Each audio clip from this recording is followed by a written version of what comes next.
город Сумы. 10 километров от города. И конца не видно. З перших днів повномасштабного вторгнення техніка заходила на місто Суми в основному з 3 напрямків.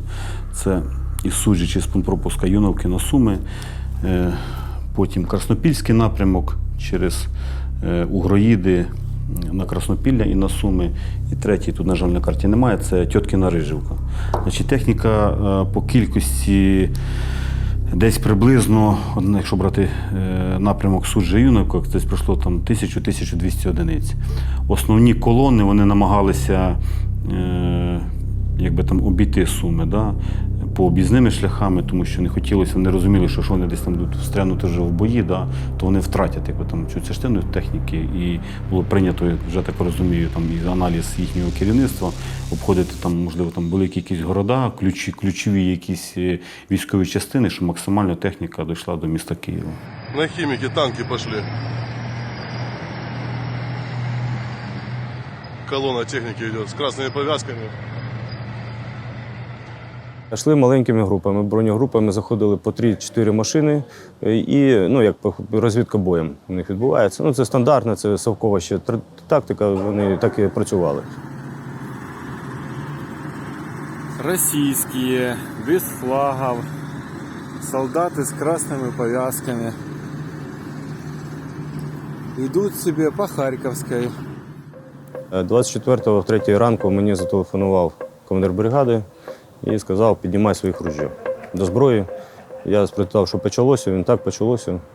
І, в принципі, вже десь за півгодини я вже був в підрозділі, вже люди почали прибувати. Кадрові військові, їх було небагато, з півсотні всього. Резервісти приблизно десь до 100 чоловік. І пішли, люди почали ставити до строю, цивільних взагалі. Тут в перший день знаходилось, мабуть, більше 1000 людей, які всі стояли, отримували форму, яка була, отримували зброю. Біля Артяги починала сформуватись бригада. Зброю видавали людям, які приходили записуватись в штат бригади. Отримували в різних місцях, і саме в цьому місці, і там отримували зброю.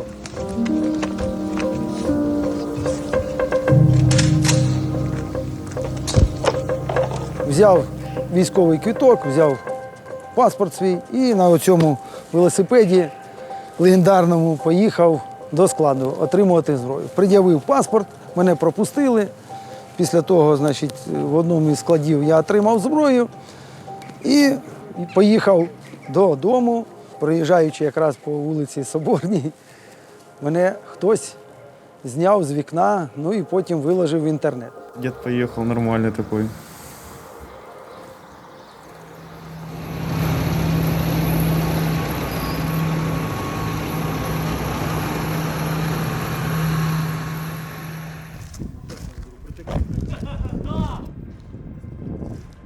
Ті небайдужі сумчани, однодумці, колишні військовослужбовці. Ми домовилися все-таки збиратися на базі Суми-Ліфта. Людей було небагато, костяк це був 7-8 чоловік до 10. Це ті люди, які знали, ми раніше збиралися, і вони по напрямкам вже, ми їх розподілили раніше, хто займається якою сферою діяльності, коли буде це вторгнення.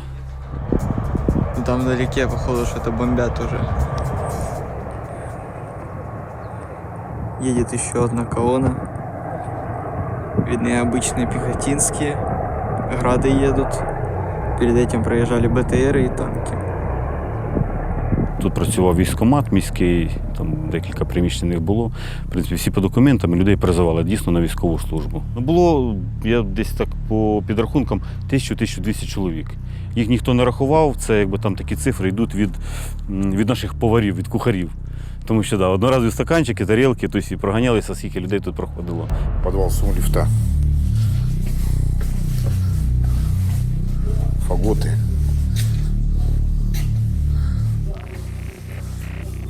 Давайте.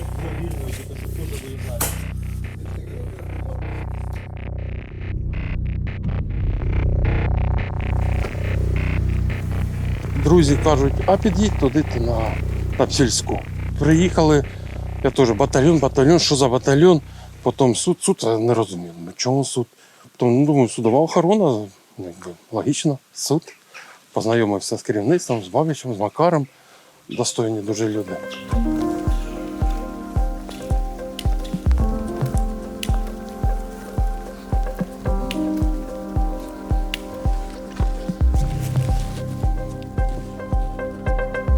От хотілося чимось допомогти і все. От, ну, чим допомогти.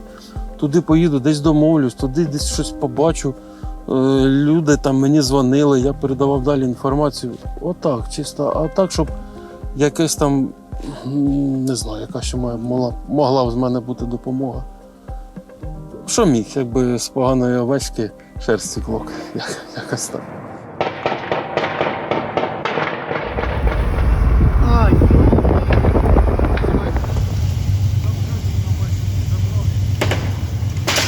24 лютого відійшли до нас туди в розташування колишнього артучилища якраз 81-ша бригада, десантники, 5-та БТГ. Хлопцям низький уклін і велика подяка за їх мужність, героїзм, тому що без них було б дуже-дуже важко. Вони просто надихали той особовий склад, який знаходився там. Ми на них дивилися і розуміли, що перемога буде обов'язково за нами. Уже тоді. Капець. Красний хрест. Колонна стояла вот тут, она вот тут стояла, над дорогой. Мы открыли огонь на поражение. Они начали текать. Первая машина, КАМАЗ, который сюда подъехал, это был Сепарами. Подошел ТРОшник, спросил: а вы, ребята, откуда, а кто вы, а шо вы? И начался крик: короче, валите, парни, это оккупанты. Когда мы их раздолбили, наши ребята пошли посмотреть, что они там везли. Везли, короче, парадную форму уже полностью. Взятие за Киев, за Харьков, за Сумы. Награды уже были. Російські номера заклеєні і трохи підбили російської техніки під Сумами. Просто треш.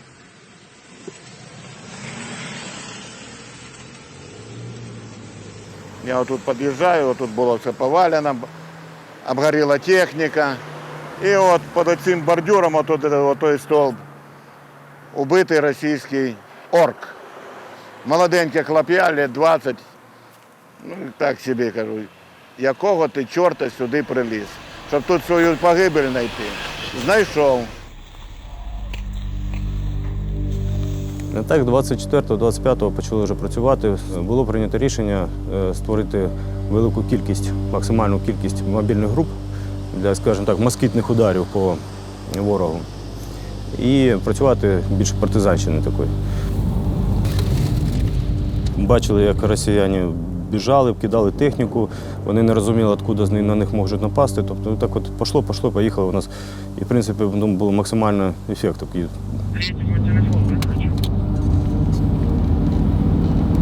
Так.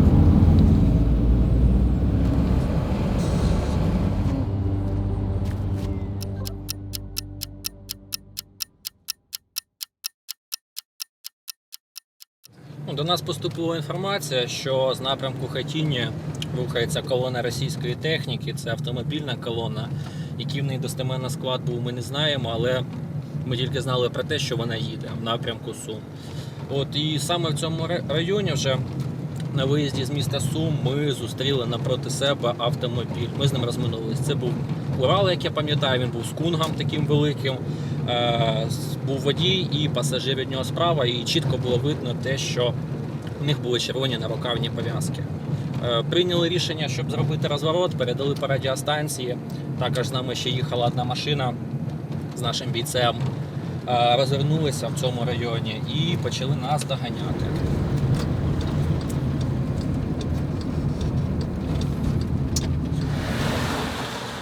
Після того, як ми зрозуміли, що машина рашистів буде заїжджати в місто, я прийняв рішення, що ми з ними зрівняємося, відчинимо бокові двері течіка і відкриємо по ним вогонь.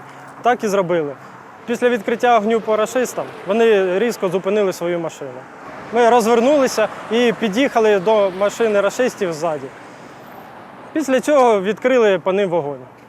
Під час цього бою Спочатку я сидів на пасажирському сидінні цієї машини, і тому, як видно по влучанню, то половина куль предназначалася мені, а половина водію цієї машини.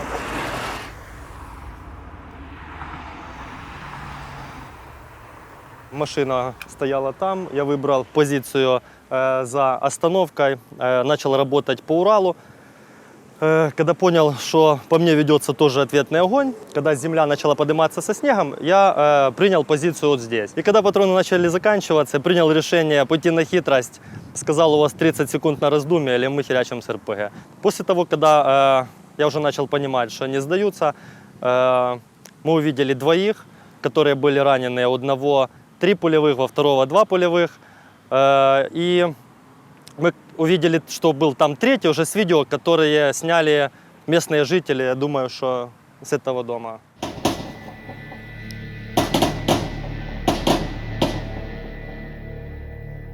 Да прямо возле него едут. А, его ранили, это россияне. Россияне Да, с красными повязками. Я вышел помогать. Охренеть. Возьмите их в плен. Возьмите их в плен. А, они ранены, все, они сдаются.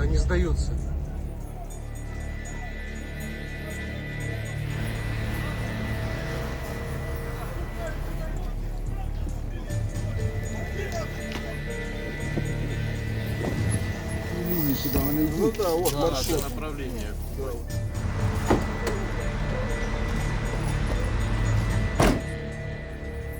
После Курской повез его в областную больницу.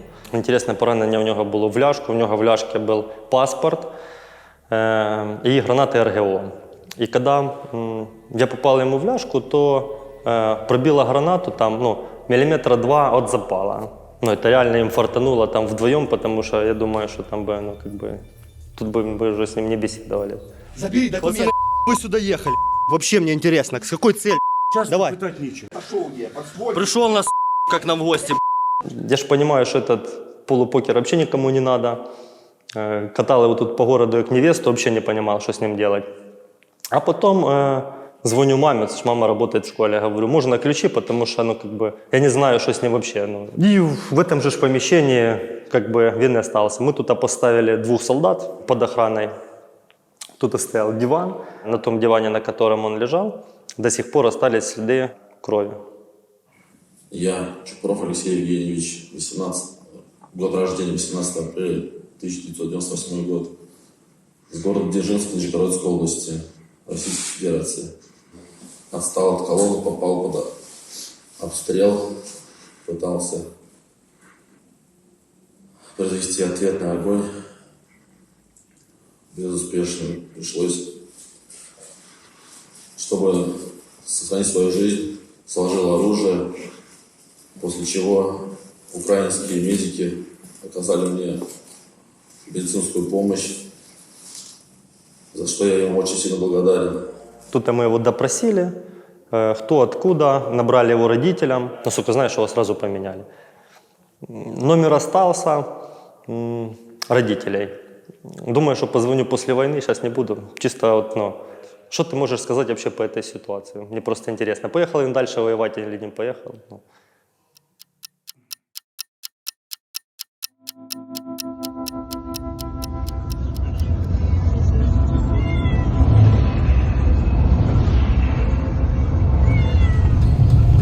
До конца їхати?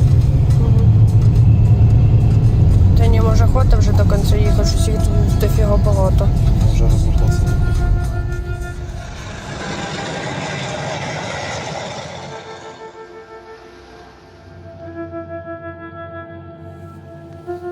Когда мы услышали, что здесь произошел бой, расстреляли этот кунг, типа инкассатор. Я понимаю, что на инкассаторских машинах уже инкассаторов не было, гоняли, тероборона гоняла. И мы сразу ринулись сюда.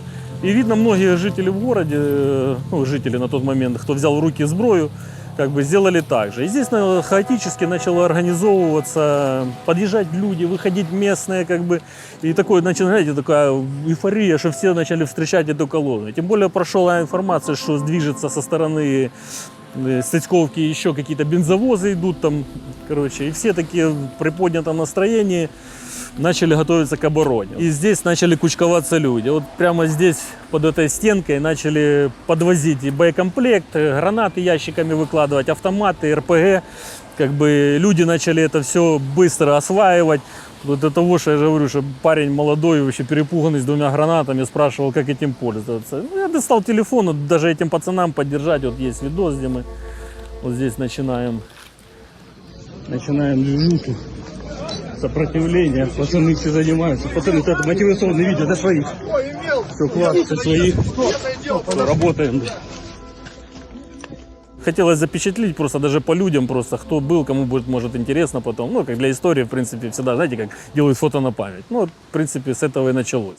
Раз, два, три, 4, 5. Все, нормально, работаем. Взяли трофей, забили полную ниму. Дед, ну ты красавчик, ты прям при колпаке служил, наверное, бля. Ну что, братва, +1 кразик у нас.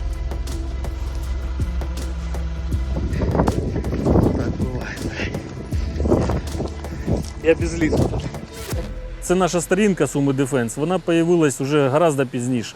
І всі ці відео почали викладатися гораздо пізніше. І у нас попутна страниця була в ТикТоке, ну її забанили, видно, эти русаки нажаловались, ну її заблочили. А взагалі у нас там за 2 дня 30 000 підписчиків сразу. Вот просто бам. Я вам скажу, я приїжджав домой, у нас паркинг в домі. И вот открываю ворота, заезжаю в паркинг, там идет обстрел или там воздушная тревога, и полный паркинг людей, знаете. И это они все напуганы, там с колясками, кто спать укладывается, там бабушки сидят. И они вот, я же, знаете, как заезжаю, они все, о, расскажи что там. Я сажусь, вокруг меня весь дом, и я начинаю смотреть. И вот реально вот, меня уже ждали. Я вот вечером приезжаю, мне, ну что, показывай, что есть новое. Знаете. Ну и вот и меня это еще стимулировало снимать эти видео.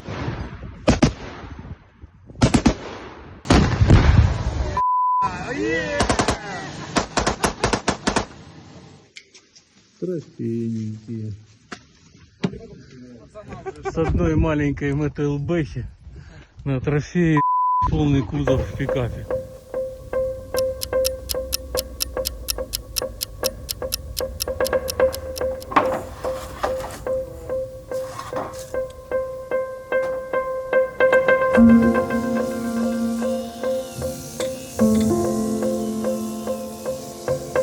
26 лютого ми дізналися з другом, що тут вже якоби наступають на Суми.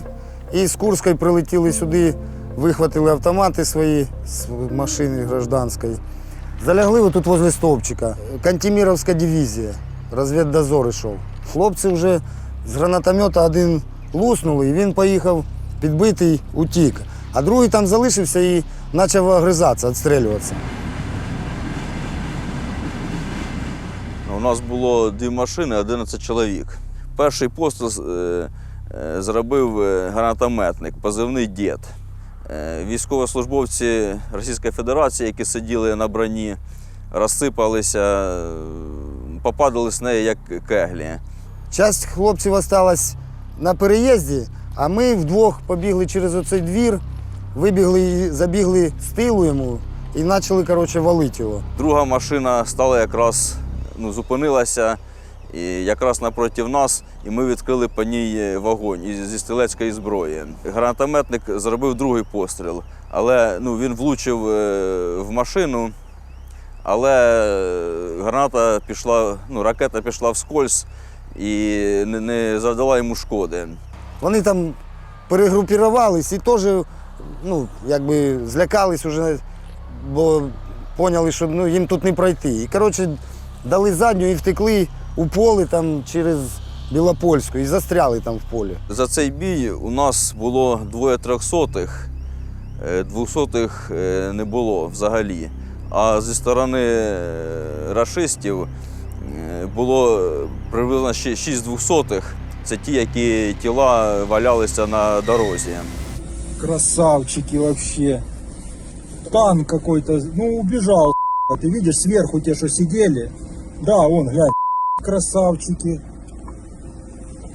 А на Едельвейсі ЗСУшна машина була підбита. Не підбита, а розбита гусениця.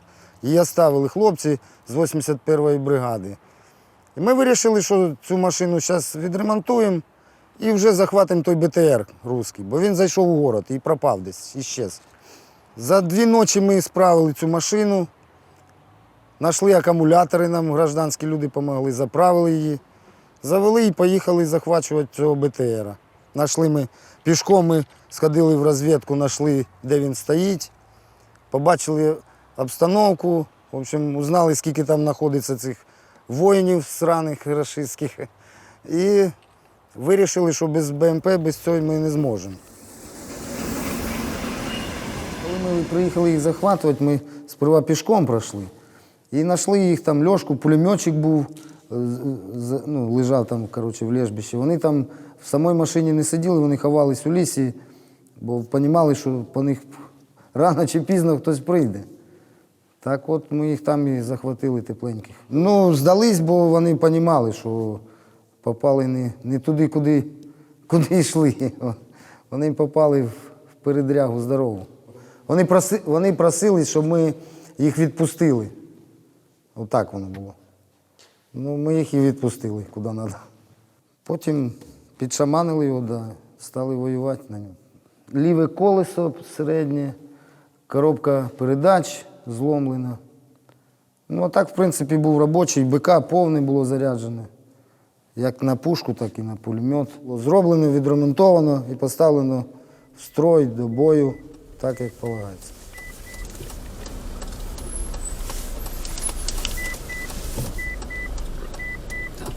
Чувак, ти не видно, да?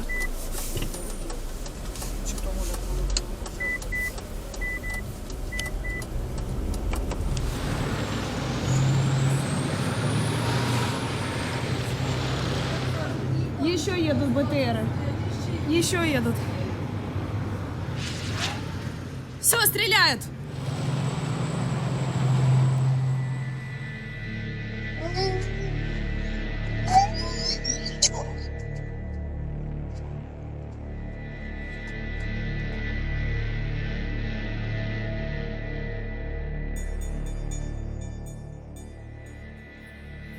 Та техніка, яку ми в боях забирали в Російській Федерації, ми її евакуювали сюди, на комунальне підприємство «Сумиміськсвітло», і практично до липня місяця включно вона знаходилась тут, і ремонтні підрозділи наші ремонтували. Не було запчастин, десь щось на станках виточували, десь щось там доставали, десь якогось там донора. Теж лінза, вона була в єдиному екземплярі, да, і вона була пошкоджена з гранатомета. І потрібно специфічні запчасті, їх не було, щось витачували, підроблювали, щоб ставити в стрій цю машину. Нагрузка тут на цей палець основна.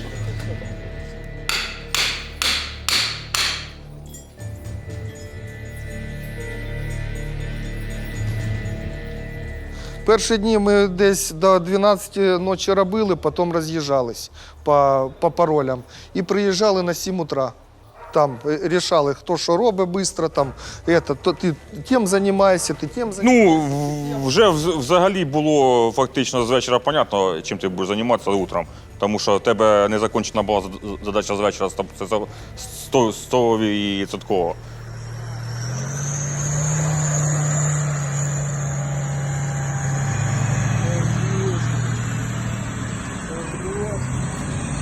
Коли ми забирали цю машину, це була траса, їздили орки, і ми почали крутити. За мною багато хлопців тоді приїхало, потім вони як подивилися, каже, Олег, а тут страшно, тут стріляють, я уйду відсюди, каже, це тут війна настояща. Ну, кажу, хочеш, уходь, а ми далі будемо крутити. Коли ми її притягнули, почали робити, поняли її функції, ми тоді зрозуміли, що дуже для нас вона цінна, цінніше не буває.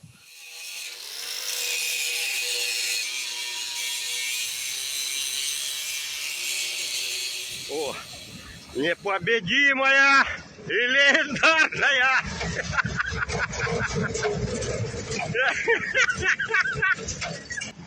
О, вот так ездить надо, да,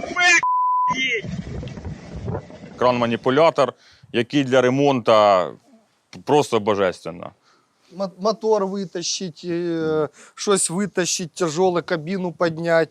Оце маніпулятор. І плюс кунг, в якому є інструменти, там, танки, там, елементарне, на чомусь працювати.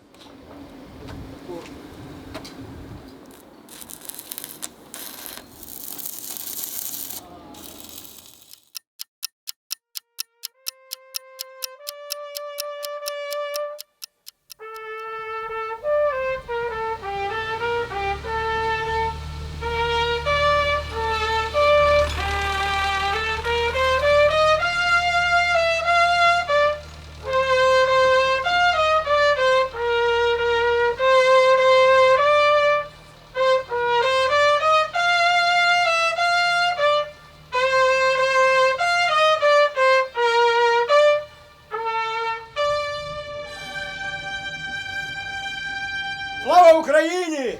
Героям слава!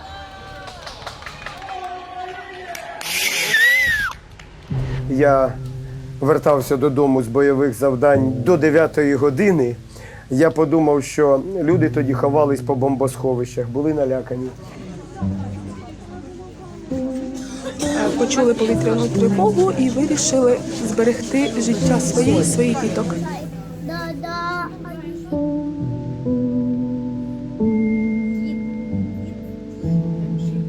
І я тоді подумав, що виконаний гімн України буде підіймати бойовий дух людей, трохи їх підтримає.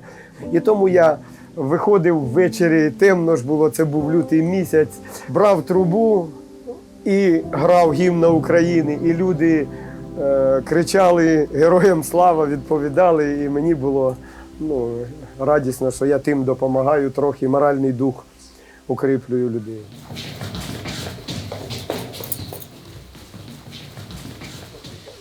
Я десь сюди сидів, там, мабуть, вони вже там.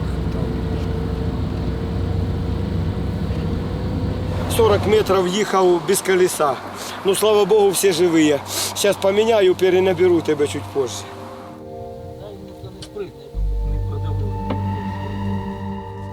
Назву бойових гномів придумав Андрій.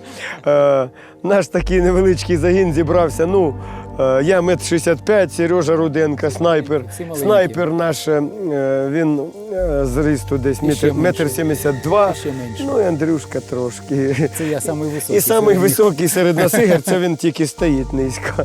Ну такі невеличкі, але всі бойові. Десь приблизно о 15-й годині командир каже, там вас чекають місцевий загін, Віктора, позивний лісник. Вони там розкажуть вам, що треба робити, там дуже себе зухвало поводять люди. Біля ставка Краснопілля блокпост. І от ми сюди прибули, якраз був такий час, вечоріло вже, десь година-півтори залишалось до темряви. І яку картину ми побачили? Було 3 танка і БТР. Але цих у полі я не бачив, як виявилось, тут теж була група людей, 2 на трасі, то 1 на трасі, хтось за дровами пішов там. Їх було десь рашистів 10-12. І тут що трапляється? 2 рашистів беруть баклажки, йдуть по воду, туди на наші позиції. І в цей час я почув постріли. Що трапилось? На трасі там ті люди, що з гранатометником приїхали, хтось засвітився, когось побачили ці і відкрили трасерами огонь. Когда я услышал в обратку выстрелы, я понял, что стреляют в наших ребят.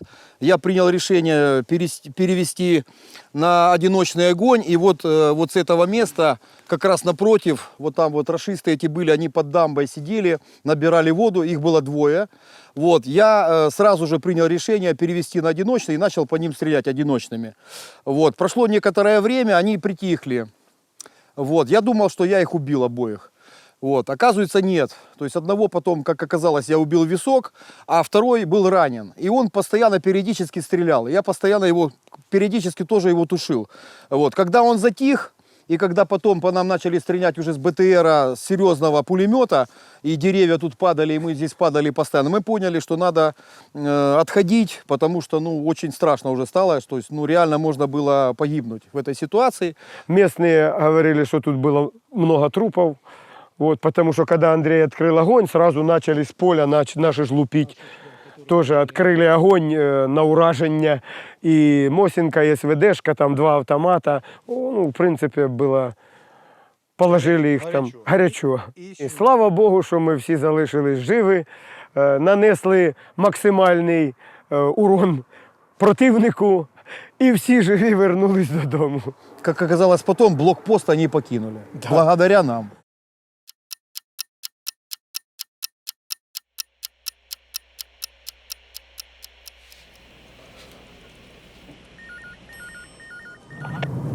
Коли ми отримали інформацію про те, що БТР заїхав в місто, ми були в районі вулиці Троїцької і попрямували в напрямку вулиці Героїв Крут. Ребята, просто на лужбы. Русские дохлые лежат. Тупо дохлые русские лежат. Коли на неї спустилися, ми вже БТР візуально не бачили, але їхали по напрямку, куди вказували цивільні громадяни, які йшли по тротуару, показували, куди він поїхав. На вулицю Лінійну, потім ми звернули в напрямку колії, і біля колії вже побачили зупинений БТР.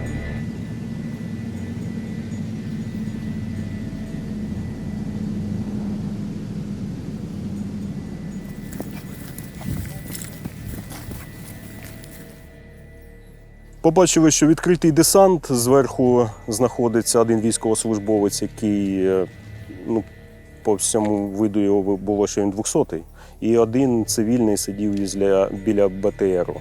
Я вже на 9-ки бачу, він уже жмуров. Вони возле низов, я шов, вони... Так а де? Він один трус. Один туди, скільки їх було? Так на прочесувати той. Вони коли заїжджали в місто, вони не думали, що їх тут будуть зустрічати вогнем. З квітами то, я думаю, ніхто і не чекав, що будуть зустрічати, але і якогось супротиву вони не розраховували, що отримають. Чому вони спішилися і чому почали тікати пішки, невідомо.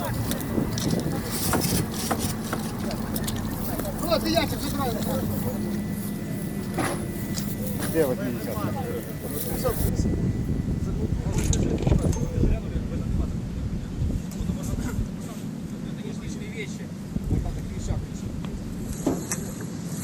Буся первые на нашем счету, так сказать, что если что, рюмочку можете выпить.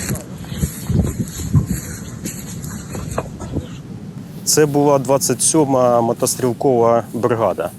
5 з них було з 27-ї мотострілкової бригади, а один був представником військової поліції, 1-й мотострілковий полк Таманської дивізії.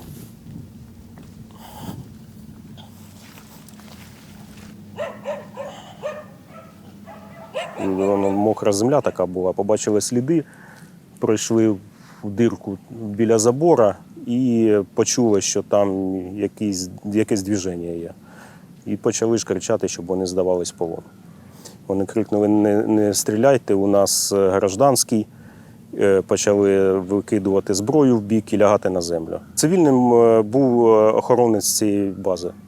Ми зайшли, почали їх перевіряти, побачили, що 2 300-х, у одного була поранена нога, а у одного нога і рука. Запитали в них, чи є в них жгути, що-небудь, у них з собою зовсім нічого не було. Один жгут там на всіх був, і то цей радянський. Всі вони отримали поранення, коли заїхали через блокпост на Харківський і попали під кулеметну чергу хлопців, які стояли на блокпосту. Хлопцы без еды, без ничего. Кинули на мясо, блин. И всё. Кому они не нужны? И своему государству не нужны. І сюди прийшли, як враги. 27 лютого я був присутній на допитах цих рашистів. Різні були такі забиті, грязні, вонючі, в крові, дуже перелякані були. Всі розмовляли і всі казали, що вони їхали сюди на навчання, вони нічого не розуміють, нічого не знають. Але серед них виділявся один чоловік, справжній хольоний офіцер. Білобрисий, чистий весь. І взгляд у нього такий взгляд був ворожий. Хто він був?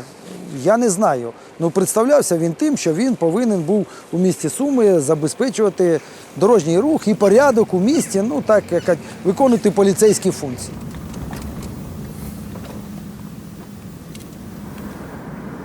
Взятих нами в полон військовослужбовця, який був представником військової поліції, буквально через декілька днів, 1 березня, мені здається, було обміняно на 5 наших тероборонівців.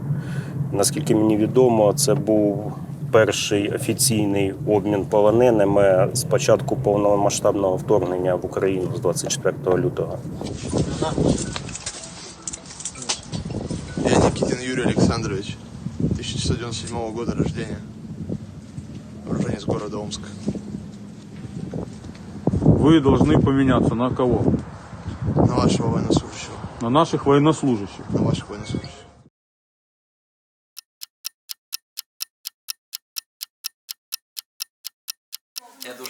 бачите, підросли. Це ви який вже клас? Сьомий.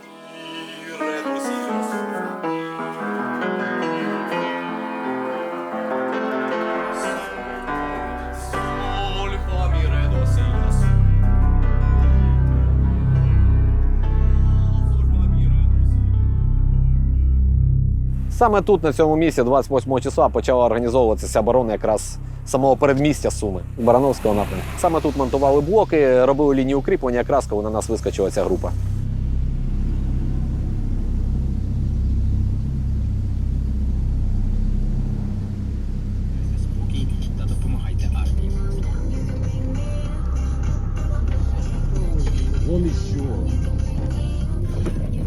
Відбулося те, що був підбитий танк в Токарях, і залишки екіпажу, який супроводжував цей танк БТР, вони були на БТРі, вискочили з Токарів, не втрималися на дорозі, залетіли, перевернулися. Далі вони місцево забирають автомобіль, вкидують місцево в багажник і рухаються сюди.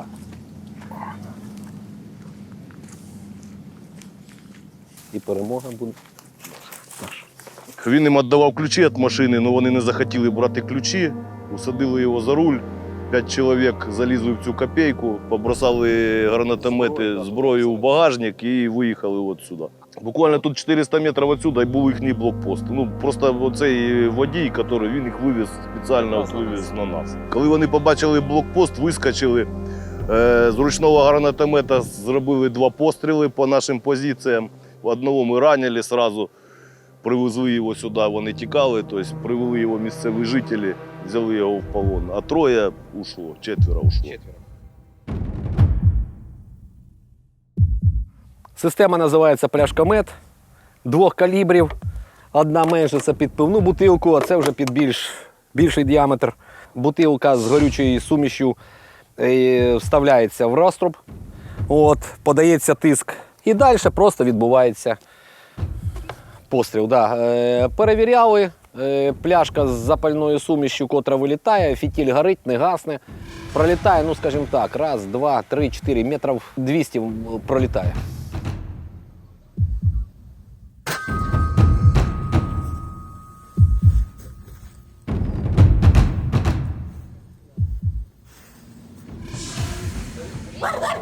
Что такое?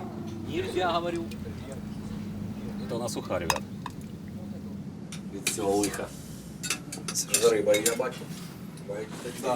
Те, що сюди має доїхати, воно вже не має тут спричинити ніяких проблем. Тобто тут розберуться, як то кажуть, навіть стрілкатньою. Все остальное, що тяжелое, там гусені там і прочее, воно буде палитися ще там десь.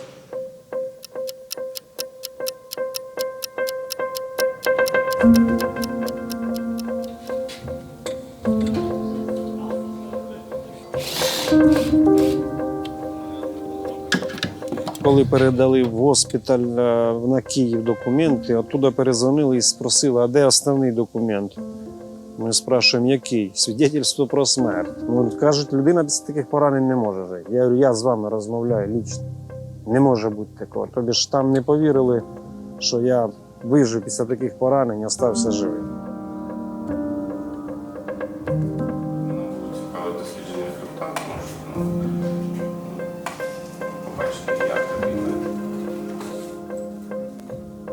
Інформацію ми отримали від місцевих жителів про переміщення ворожої техніки. Що ця колона їде, розстрілює цивільні автівки, веде безпорядочний вогонь по будівлям місцевих. Вони їхали зі сторони Нижня Сироватка, рухались по трасі в напрямку Бобрика. Нижняя Сыроватка. Едут.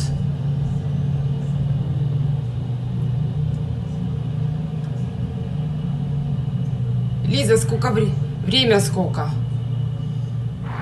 Наскільки було відомо, колона складалась з підрозділів Росгвардії та Кантемірівської дивізії. Наша група на цивільних машинах 1 числа приблизно об 11 годині видвинулась на це місце в кількості 10 осіб. На озброєнні у нас було 3 ручних протитанкових гранатомета, РПК і автомати Калашникова. Де зустрічати? Далі поля. Ну, більш-менш знайшли, де ми можемо їх. Заперти колону на мосту. Оце моя позиція з Сашком. У мене було завдання у будь-яку ціну зупинити ведучий танк. І я стріляв тільки по ведучому танку.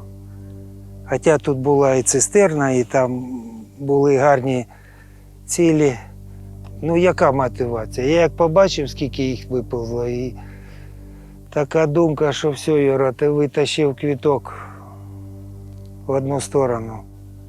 Перший постріл я промахнув, а 3 постріли я йому в бочину попав.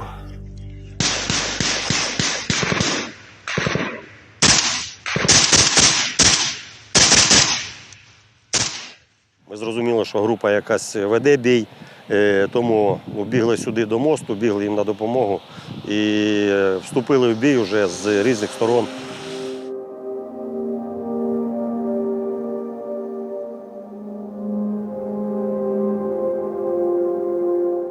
Почався бій. З першої, не знаю, може секунд 10-15. Це був якийсь просто жах.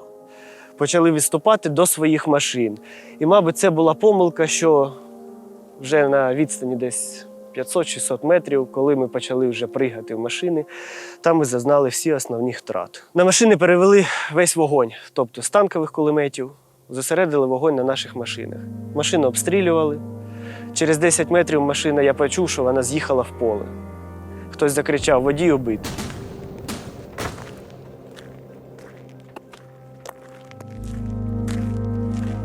І в спину прилетіло сильний удар. Як потім вже виявилось, хлопці знайшли мою плитоноску, там було 5,45, декілька пуль зайшло. Від удару я просто звалило мене. Плиту мені на Білопольській був блокпост організований там, і привезли волонтери. Сказали, одну знайшли плиту, ми тобі ввечері ще одну привеземо. Спереді в мене була рація, там куча всього, там обвіси, гранати, магазини. Тобто спереді незручно було її ставити. Я її поставив ззаді. Якби вони мені дали цієї плити, я не знаю. Я б не стояв би зараз тут на даний момент. Може, вони мене знають, побачать. І скажуть, що от, да, це ми привезли. І так, може, я їх знайду заодно. Узнаю, хто це були ці люди. Вогнепальна рана голови залетіла. Від удару переломила череп і кіста образувалась на даний момент. Потім рука, тут зайшла пуля, тут вийшла. Потім плече, пулю достали 5,45. Грудь прошило. Пришивали все м'які ткані, і осколок на спині один зашив, і нога, ліва нога. Пуля сюди зайшла, тут вийшла, від удару зламила п'ятку.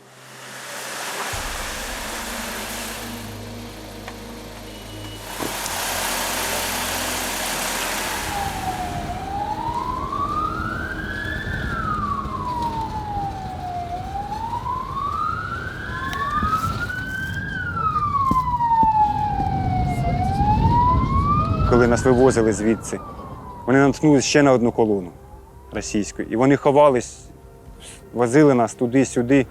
Протягом годин-двох вони нас ховали з нами в лісі, в посадки, де могли, там і ховались. Куди машина могла заїхати. Закроем, просто стоим. Там левым указательным пальцем касаемся кончика, ручку кулачки сжимаем. Не-не-не, просто и разжимаем. Ну, я сидів, поки кацапи не звернули на поле, не ушли. Тобто я до останньої секунди був на позиції. Ти покурив двічі. Так, ще двічі викурив, 2 сигарети. Ну, мені як, пусті машини стріляти незручно, танки, вже у мене РПГ був пустий, а стрілковою зброєю по танкам стріляти смішно.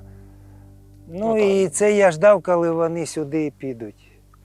Вони попиталися сюди пойти, але там же ще самооборона була з тої сторони, зі сторони Железки. І вони їм хорошо Ну, нам пощастило, так, що вони туди відстрілялися, працювали. і вони не полізли сюди.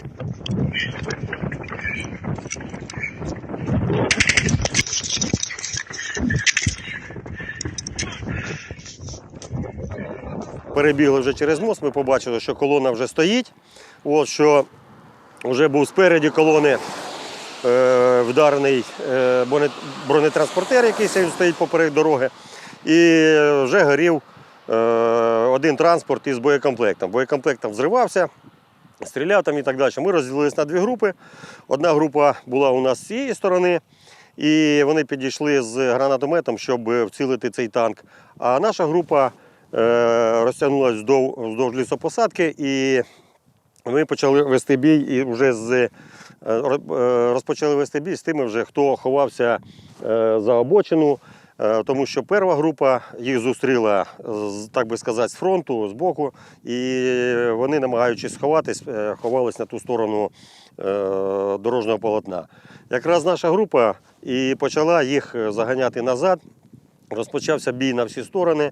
В принципі, ми з трьох сторін оточили цю колону і що вже могли своїм і стрілецькою зброєю, якою вже шкоди могли заподіяти, такою вже й заподіяли.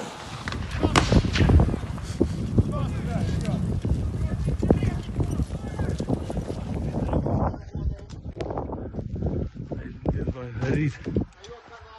Один стоит. А где документы? Кто забирал? Слушай, откуда танк стрелял? Кто видел? А? Все, я понял.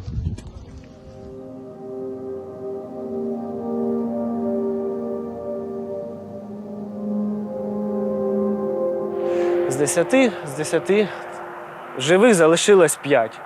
Неушкоджених, без поранень. У нас тільки один боєць зістався, позивний «Дід». Тобто його не зачепили нічим, він на своїх ногах зайшов, на своїх і вийшов. В пам'ять про тих, хто загинув, тут маємо поставити або стелу, або обеліск, якийсь пам'ятний знак, тому що ці 5 герої, вони віддали своє життя за місто, за Україну.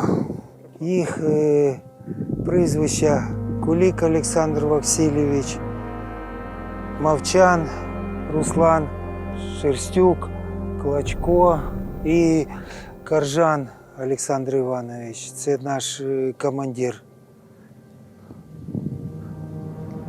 Про них знають.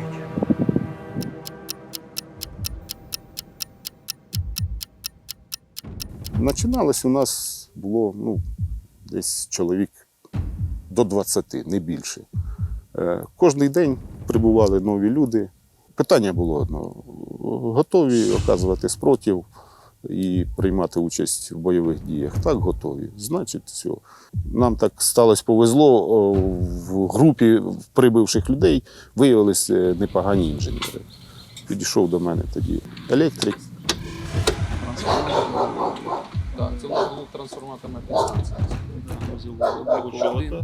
Другий і ККУ. Почали ми робити упор на закладку, на мінування дорог, подрив колон з метою їх зупинити, паралельно робота з операторами байрактарів, які вилітали. От на кругу, на Лебединському, 3 колони, 3 різних колони було спрацьовано. Так готовится подарочки. Какая гиперназемная музыка. Ребятишки фаршируют кофейни. 6 березня вже було відомо групі про те, що через дану ділянку дороги постійно проходить рух великих колон бронетехніки і іншого озброєння противника. Тобто вже до цього було декілька колон, які пройшли через цю ділянку дороги. Не то, що кажуть, русські там хуйові ще.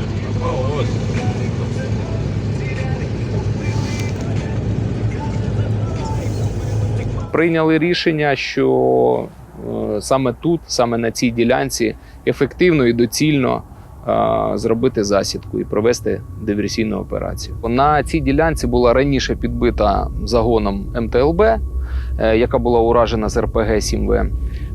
І саме як маскуючий засіб була вибрана ця МТЛБ, і заряд встановлена саме в неї.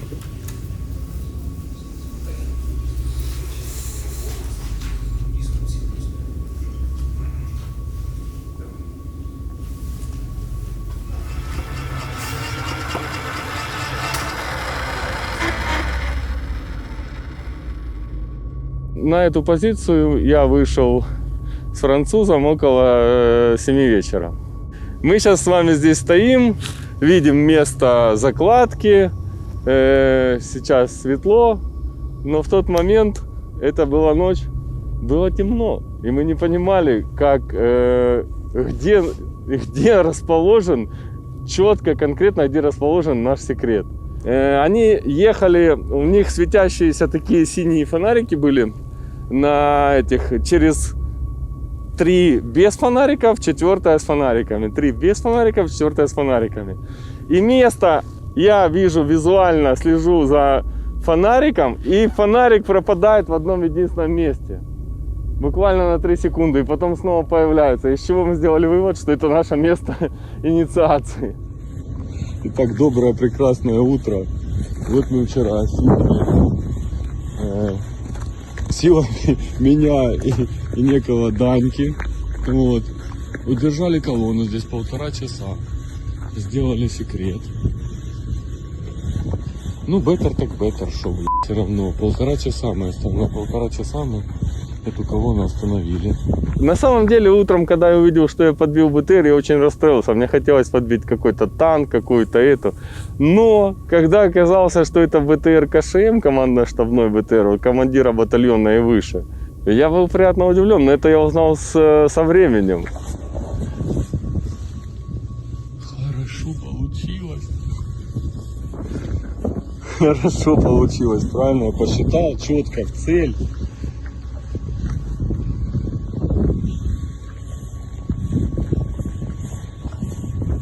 Заложил сюрприз, залег, сюрприз мой аж завернуло, блин. Хорошо. Да, хорошо. И на 1,5 часа мы остановили колонну. Надо будет забрать пушки, пойти.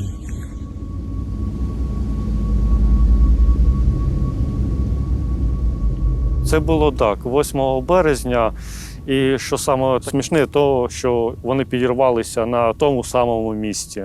Поступила інформація, що в колоні є системи «Ураган». Вони в кількості від 5 до 8 штук були. Сюрприз сейчас вторая. Я не знаю, еще раз можно его сработать. Ну, лупанули по урагану, я думаю, он не желез, просто что они его не бросили, утащили. Ну, отвечаю, рубануло лучше, чем в первый раз. В этот раз повеселее дела обстоят. Вибирав таку ціль, щоб і нанести ураження, і зупинити колону, щоб наші турецькі авіалінії могли їх відпрацювати. Байрактари на території Сумщини працювали з перших днів.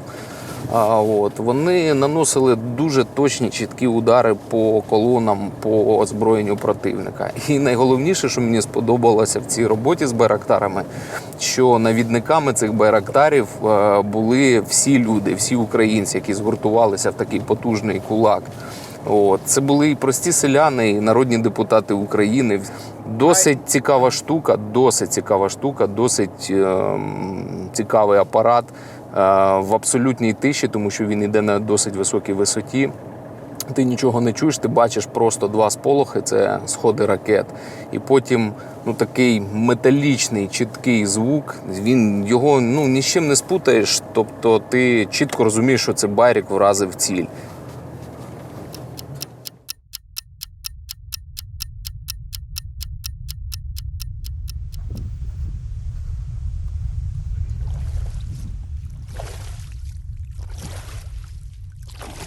Ми не самі придумали, а якось воно народилося от таке народна назва «Гарячі бармени». Тобто в нас тут був бар, на якому ми розливали такі пекельні напої. І ці пекельні напої потім палили орків.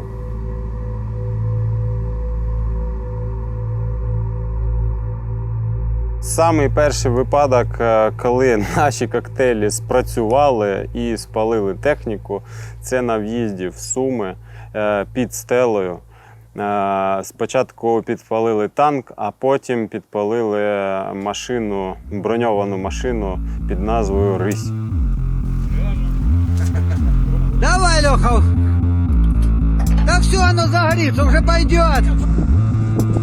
-2. Та це брошенка.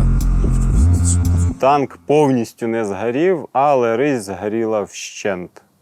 От.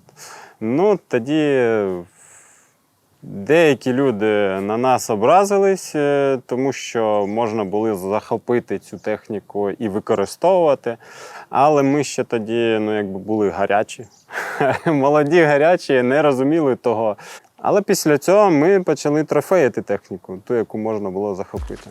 Шукаємо тих падлюк, які тікали з танка.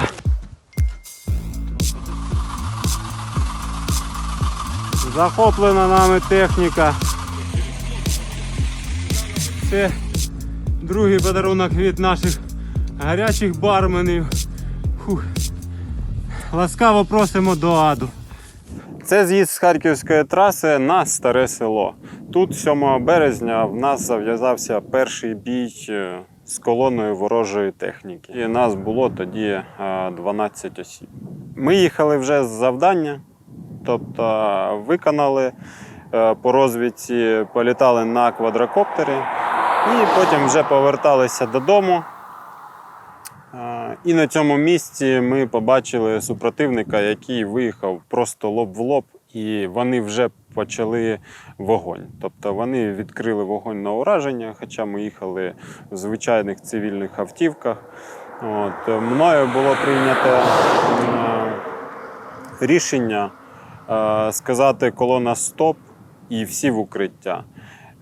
Всі хлопці зупинилися і ми стрибнули в кювет. По суті, єдиний шанс, що коли ми будемо відстрілюватись, колона не зупиниться, проїде повз нас, і це дасть хоч якийсь шанс вижити. Ну, в принципі, так і вийшло. Ми вели прицільний вогонь по їхній бронетехніці і особовому складу. Це було 3 автівки. Перша «Тайфун ВДВ», друга «Тайфун» на базі КАМАЗ і третя – це тентований Урал з особовим складом. В принципі, коли вони проїхали повз нас, я провів перекличку і вже почув, що в нас є 200.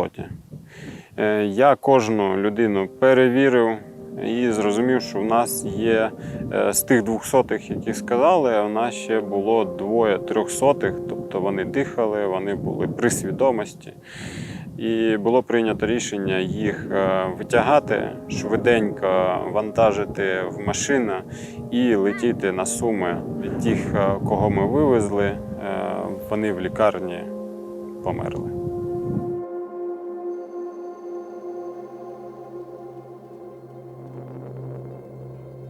Хлопці поховані усім складом на алеї Героїв. А ось це місця, де висадили клумбочки їхні батьки. Це саме місця там, де були розстріляні їхні автівки з хлопцями.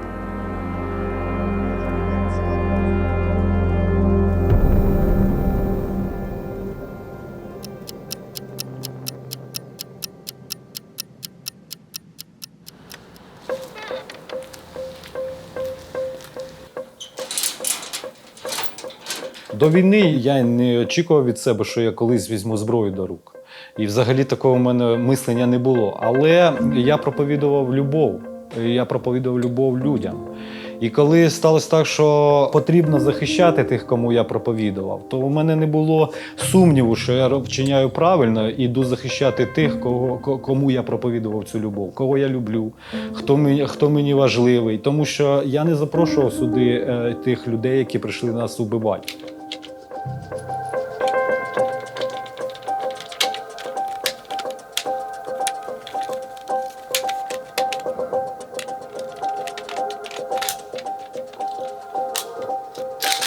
«7 березня вранці мені зателефонував мій знайомий, який вже також воював.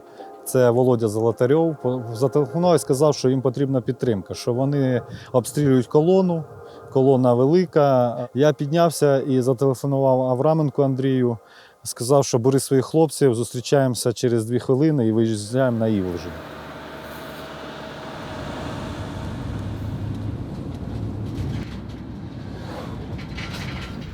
Въезжаем в Иволжино. Бензовоз.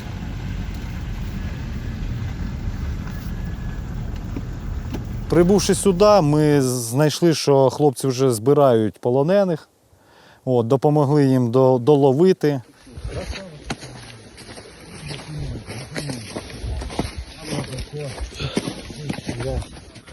Поїхали, давай, хай залазь. Ні, давайте, пацани, якось упаковуйте. Упаковуйтесь, ребят. Суньтеся туди, давай, що ти тут застряв. Давай упаковуйте. Ноги поджимай, поджимай ноги. Слава Україні! Героям слава! Коли ми поверталися, один із наших очі, які були попереду в Юнаковці, він повідомив мені, що заходить колона з боку Юнаковці і йде в вашу сторону. А ми з нашою групою Андрія і моєю, 7 чоловік, піднялися сюди, поставили машини тут недалеко в лісі і вернулися сюди, зайняли позиції. Дочекавшися, коли підійшов танк, він почав знизу ще, дійшов до підбитої техніки своєї, почав обстрілювати. Тобто працювали кулемети, що на «Тигрі», що на танку, і почав постріли з гармати.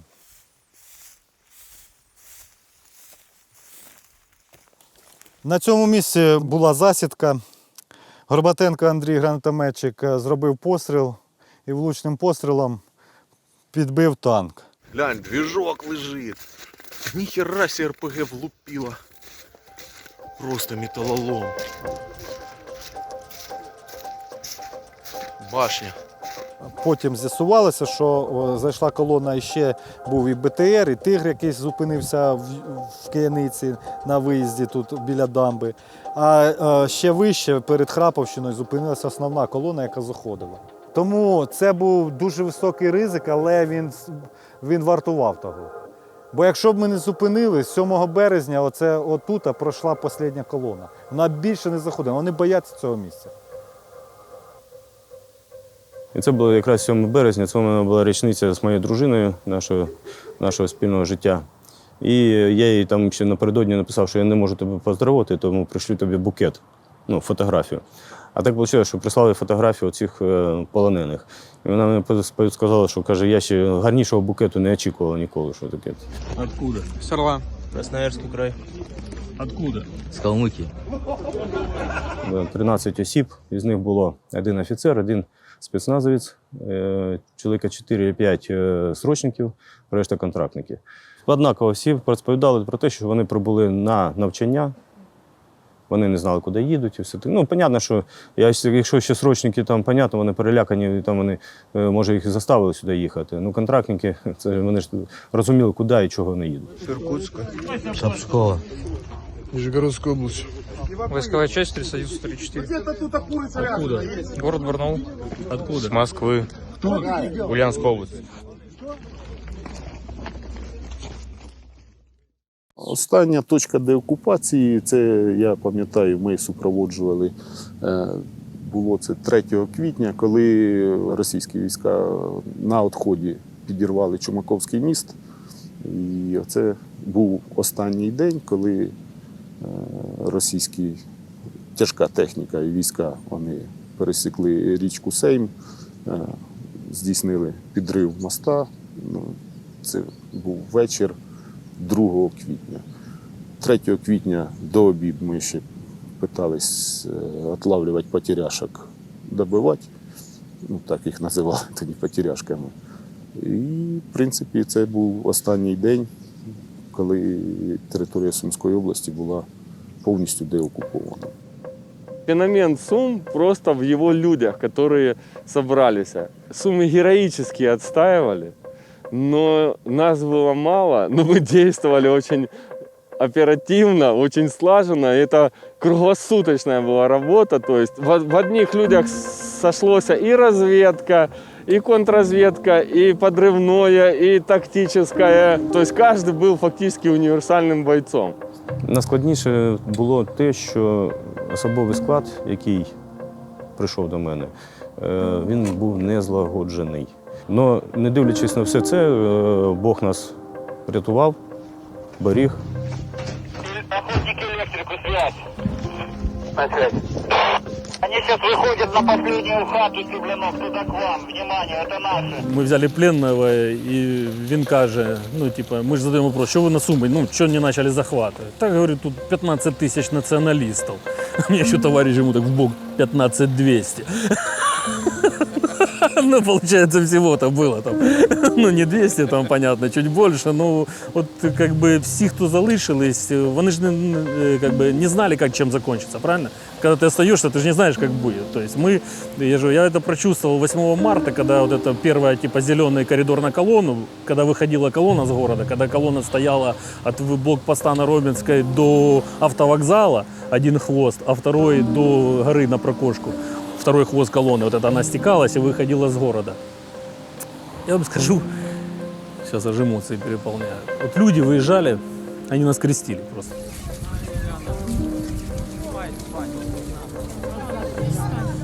У всех в глазах, они с нами, вот вся колонна, все люди прощаются. Это они видят, что мы остаемся, они с нами все прощаются. И вот я считаю, тех, кто остался, те герои. Там еще двое выбежали, вот еще мужичочек бежит. Вот еще один бежит, сосед мой. Еще он один вышел, Сашка. Цивільні відбили город у Кацапів. Що тероборона, вона спрацювала. Іменно з перших минут і все. Ті, хто займався теробороною, це дуже цінні люди для міста Суми. Тому що 24 числа, якесь, знаєте, місто було пусте. Але коли там вже, по-моєму, з 25-го вони почали сходитись, там геометричні прогресії, да, повиходили, повилазили, і все-таки, да, приємно, що люди залишилися. І до сих пір той костяк, який був перші дні, це зараз всі дійсні військовослужбовці.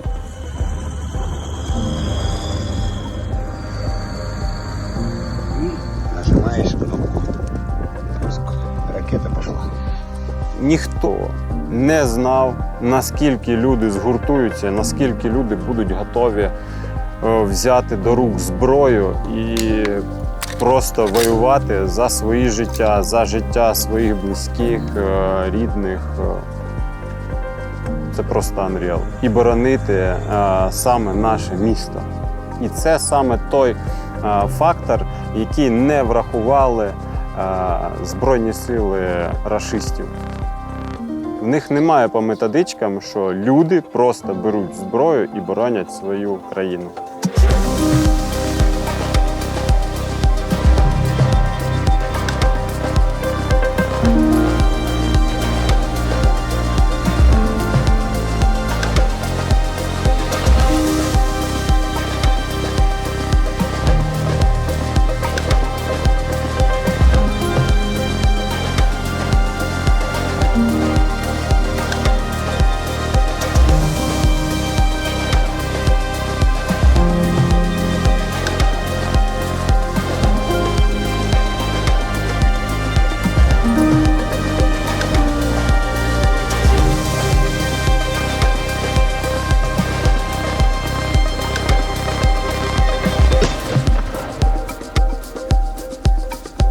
Хабиб, я за маму.